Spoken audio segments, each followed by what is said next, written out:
Welcome to the ECE Classroom Podcast with your host, Susie Beghin, inspiring early childhood educators every day.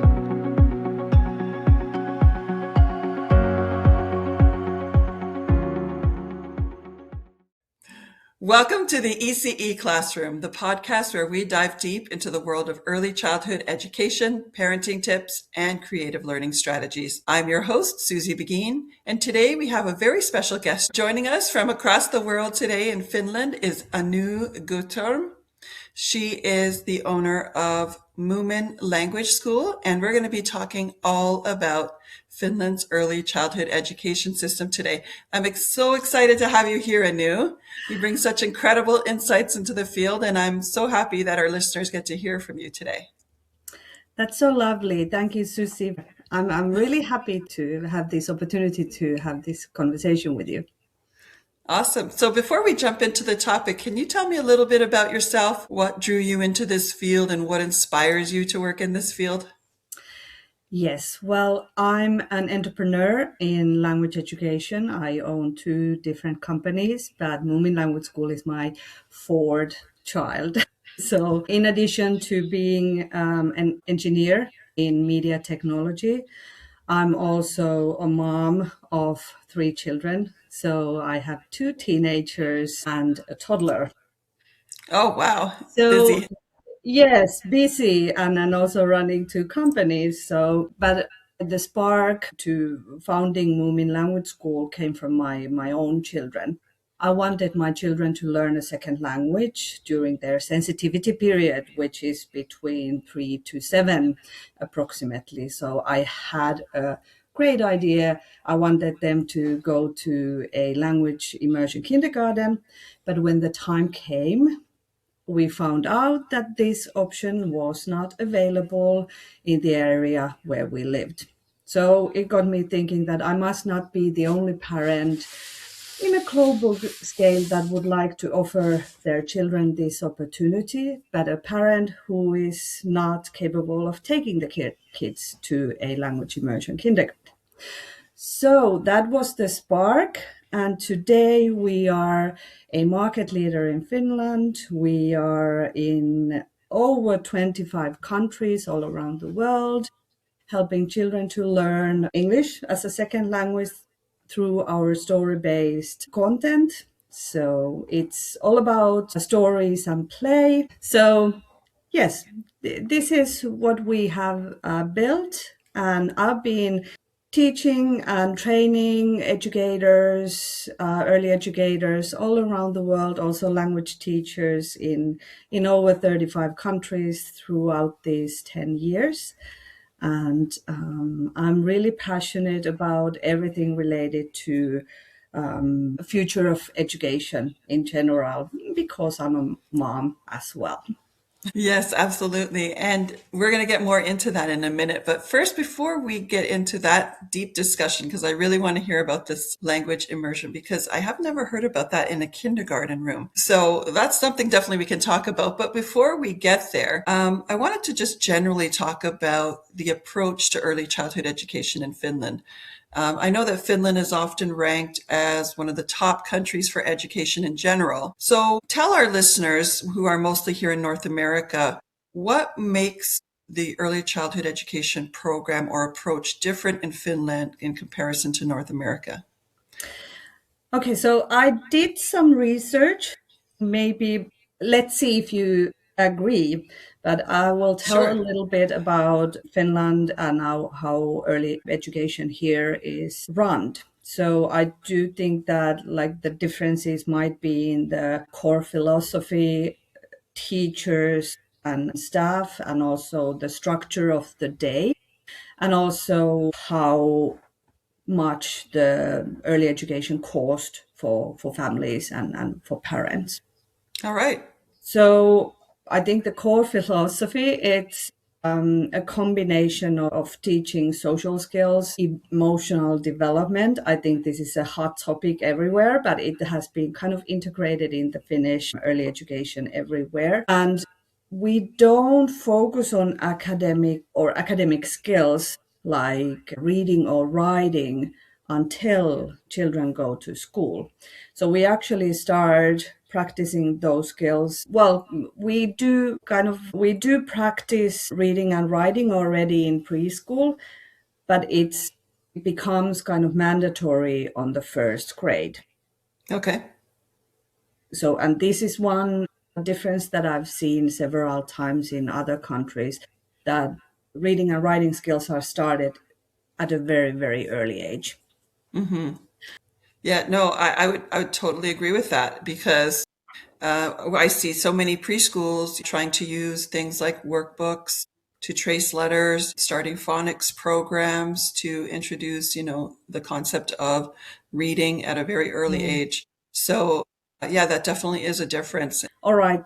And also in Finland, every early childhood educator, they do have a university degree. And I think the differences are also, I don't know exactly, but I'm guessing that there is a difference between the child to teacher ratio. Okay, what are the So ratios like? in Finland, if you're between 1 and 3, it's one teacher per 4 children. Okay, yes, definitely different. Yes. So that's So, that. yeah, here for that age group, and it's 18 months to 2.5, it's 1 to 5. Okay. Okay. Yeah. Yeah. So when you said that educators need a university degree, so that's to teach at any age under, like in the Yes. preschool, yeah, and you need to have a university degree. So is it there an early childhood education degree particularly that is used? Yeah. Yes, it is. Well, every teacher or every adult in the group doesn't have to have that degree. You can also be a nurse, but every group has to have at least one teacher with university degree. Oh, that's interesting. Okay, so where I am here in Canada, the requirements are that we have a college degree, so just a little bit lower level of education, and one person in the classroom must have that diploma, but not at the higher level, not at the university level. So that's definitely a difference as well. Yeah. Yeah. Okay. Okay. And then maybe there are some differences between the or with the structure of the day. So we are taking the kids out like at least twice a day, whatever the weather is. Like maybe there's an exception if there's like minus, like over minus 15 degrees or something like that. But usually, if it rains, I pick up a muddy child and so forth. So we go out quite a bit. And then there's a lot And of, how long do you go out for at each time? well, it depends, like 1 hour in the morning and 1 hour in the afternoon, but there's flexibility Okay. So on we that. have a similar approach where we do 1 hour in the morning, 1 hour in the afternoon. Okay. However, like you said, we don't go out when it's raining. We don't go out when there's extreme weather. So things like, for us, it's minus 15. If it's, Yeah. colder than that, we don't go out. But I love the idea that you go out in the rain. I mean, that is amazing. What, like, I wish we could get parents to agree to this because it would be awesome. So do you have like rain gear that they put on? Yes, yes. Yes. We have a hat, we have rubber boots, we have like everything. Because to be honest, they love playing in a puddle and like That sometimes, sounds beautiful.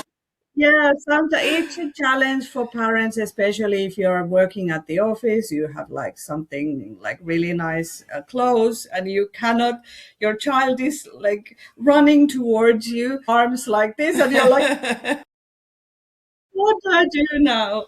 Yes. So, but they love it. They love it anyway. So I think it increases the curiosity and you can play in the puddle. And then for some reason, they just love that mud and rainy weather as well. Yes, I know. I know that. Yeah, children would love that. It's us adults that put the limitations, right? Yeah. Because we're Yeah. afraid. We're afraid to let children just be children.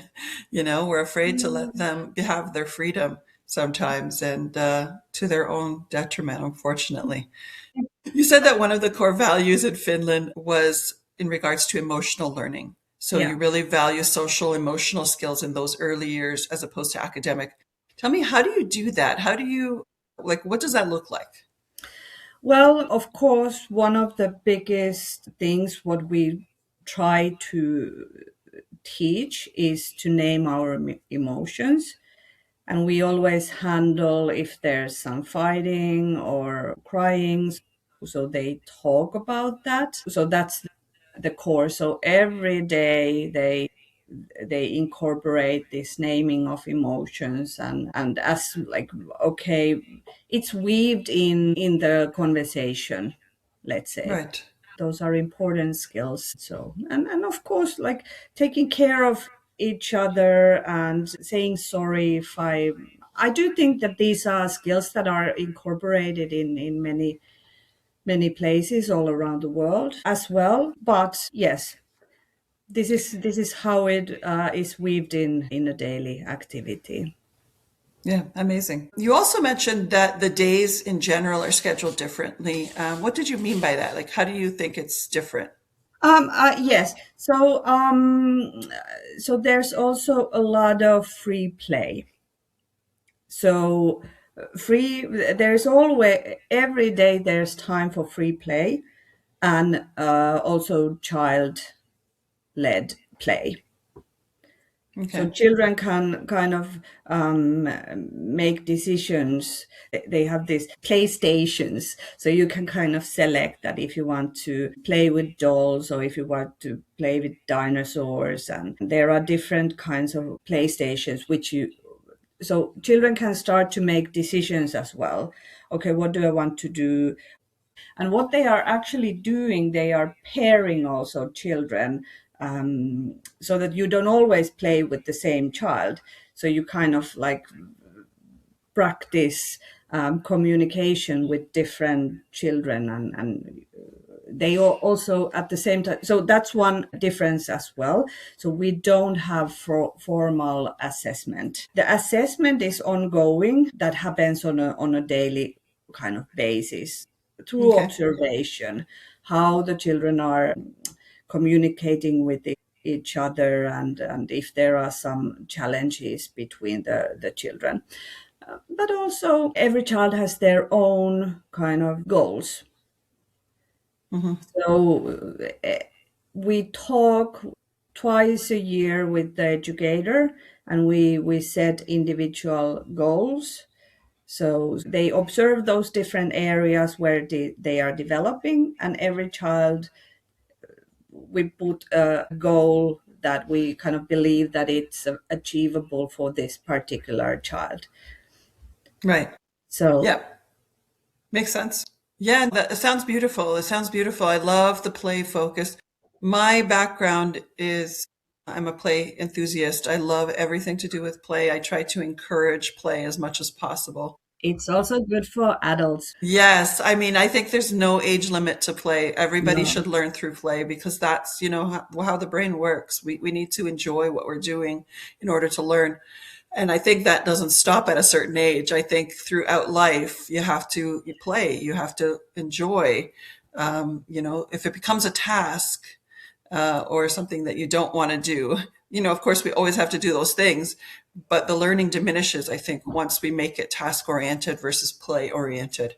So I'm a Yeah, big proponent of that. It sounds like you have a beautiful system going there. And, we're trying to achieve that. Even my own schools are somewhat like what you're talking about, very child directed and child led. However, what I wanted to ask you, just to switch gears a little bit, is you mentioned at the beginning that you work on this language immersion. I want to get into that a little bit. So, when you say language immersion, you mean learning English as a second language? Is that what you're talking yes, about? yes, Okay. yes, yes. So, you offer that in kindergarten, Okay. or it's offered in So, some places in kindergarten. okay, I'll explain how it works. So language immersion is one of the best ways to get a second language at an early age, especially if you only have one language in your home. It's like you are familiar, and I think your listeners are familiar with language immersion, the method, how it works, and there are dedicated language immersion kindergartens. So what we have designed is a digital language immersion so that we could enable kindergartens globally to introduce English so that you don't have to hire full-time, for example, English teachers to work at the kindergarten. So we're in rural Thailand and like in Latin America and so forth. So we kind of believe that language learning should be available for children from the early years. So if I just quickly explain how it works. So we have two different parts in the service. We have a learning application that is used individually to build up vocabulary, grammar, pronunciation, and language structure. And that's done approximately 5 minutes per day. And there's a time limit. There will be your child's favorite Moomin character saying bye-bye when it's time to end the practice.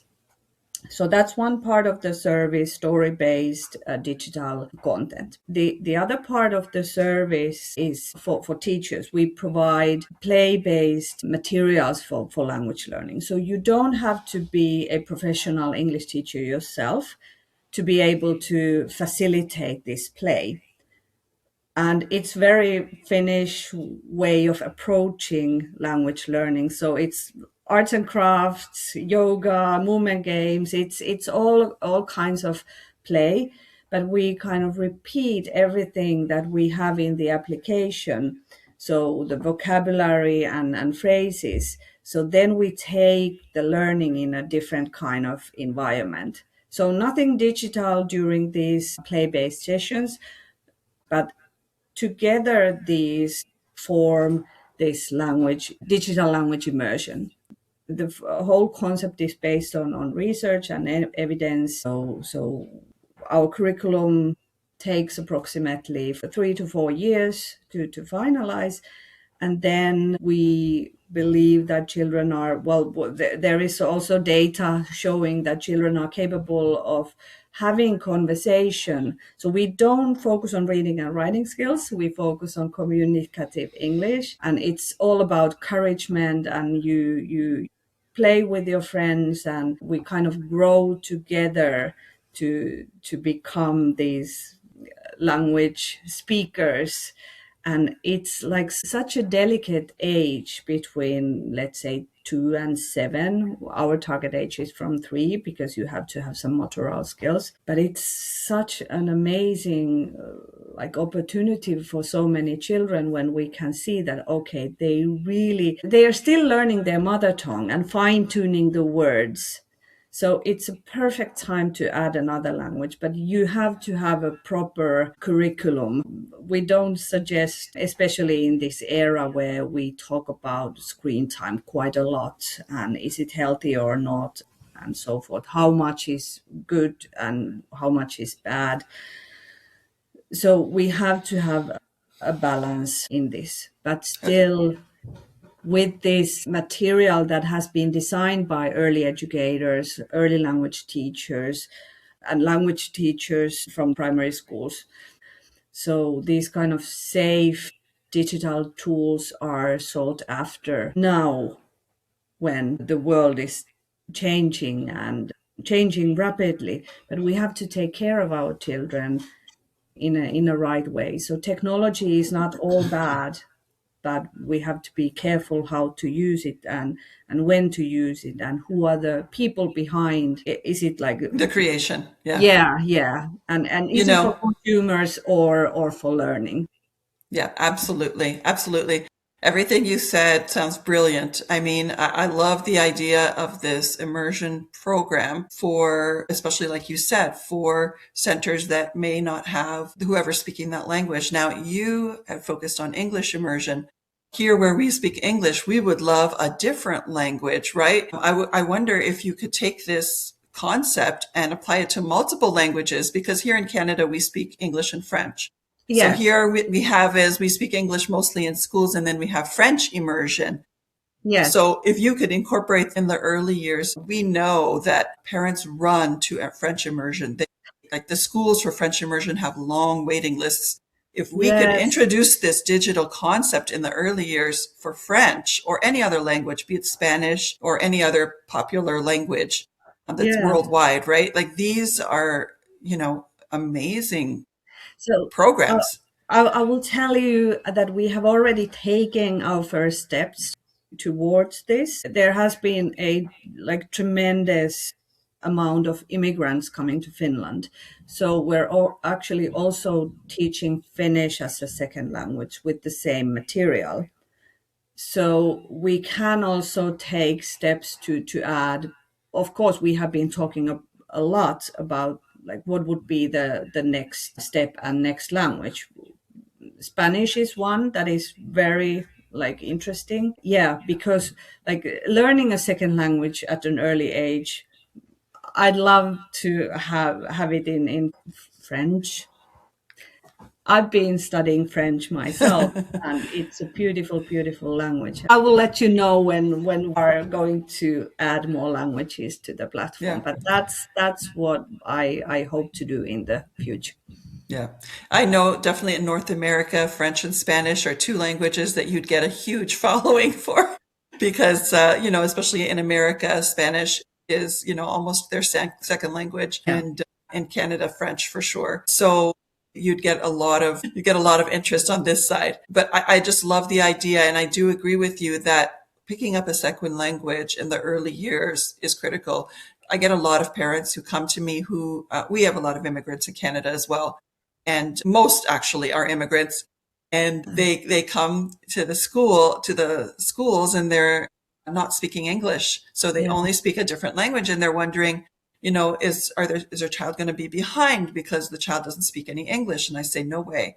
I say they're going to just take a little time to catch up, but when they do, they're going to have two languages or three languages, Yeah. whatever they speak, right? And the early years is the best time to pick up languages. It gets Yeah. harder as we get older, It right? does. It does. Yeah. Yeah. But it's good practice for adults as well. You keep your brain active, and it will also protect us when we get older. Absolutely. Yeah. Keeps your brain active. It's a Yeah. different kind of synapses going, I guess, for language. So you did mention a little bit about technology. I just want to touch on that as kind of our Yeah. last topic for Yeah. today. Yes. So you mentioned that this is digital. So the children are watching is it video, audio? How is it No, delivered? it's not video. Video is very passive learning.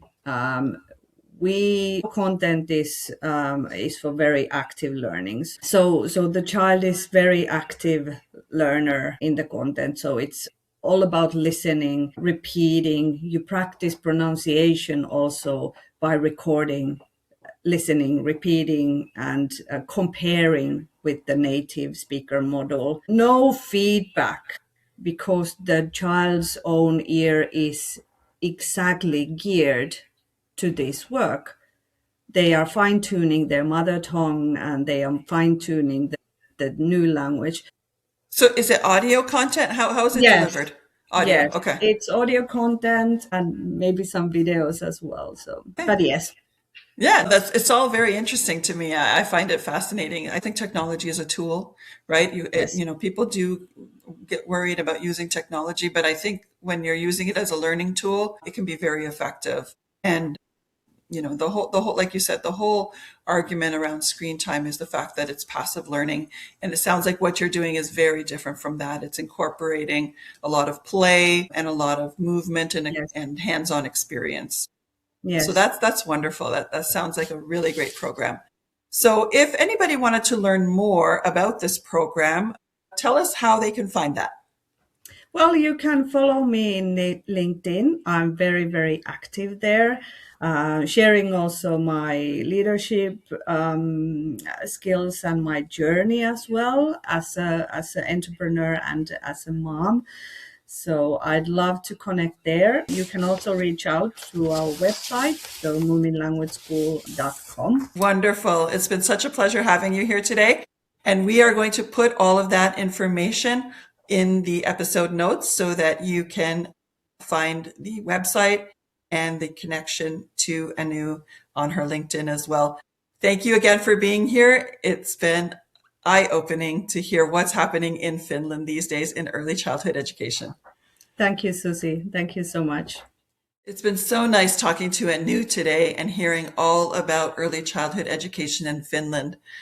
I was fascinated to hear the differences in the approaches to early childhood education.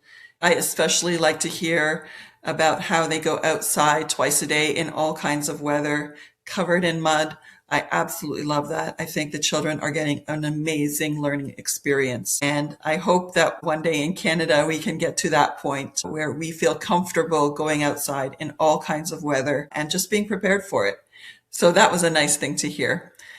And secondly, I really liked to learn about the language immersion program that they have going on, and especially this digital language immersion program, where basically any school can do language immersion and they don't need a specific teacher to speak that language to offer the program. And that opens the doors for many more preschools to offer all kinds of language immersion. And I definitely want to encourage Anu to incorporate some new languages, because I think this would be an amazing offering for North America for languages like French or Spanish or any other common languages. So I am so excited to have learned so much today about Finland, and I hope that you have some takeaways that you could bring into your program as well. Keep learning, and thanks for joining me in this episode of the ECE Classroom. Thanks for tuning in to the ECE Classroom with Susie Beghin. For more information, you can visit our website at www.susiebeghin.com. Remember to rate, review, and subscribe to our podcast so you can stay up to date on our latest episodes. Thanks for listening.